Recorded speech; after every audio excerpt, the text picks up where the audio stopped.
3 heures après l'enterrement, les pleurs s'apaisent.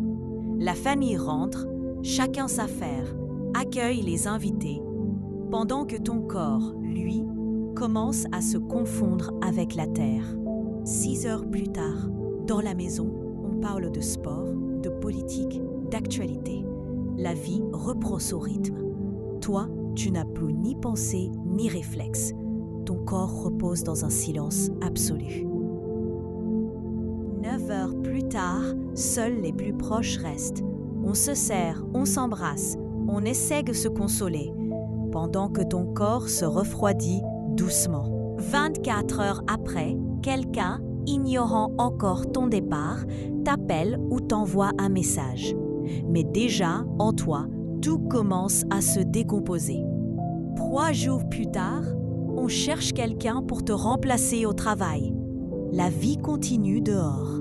Tandis que, sous terre, ton corps gonfle et ta peau se tend. 5 jours plus tard, la routine reprend pleinement. Le monde tourne, les gens sourient, rient, mangent, alors que dans la tombe, tout en toi se liquéfie et change de couleur.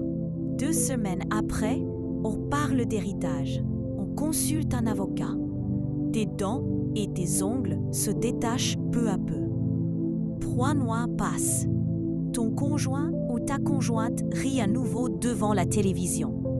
La douleur s'apaise et ton corps se fond désormais dans la terre. 1 an plus tard, un proche visite ta tombe et murmure « J'ai l'impression que c'était hier ».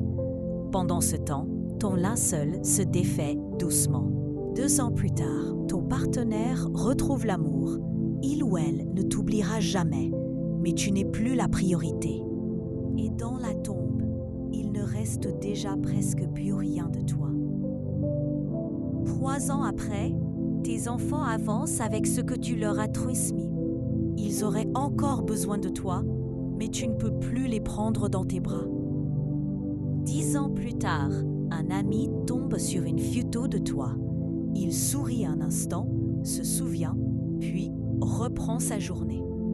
Dans la tombe, il ne reste que des os.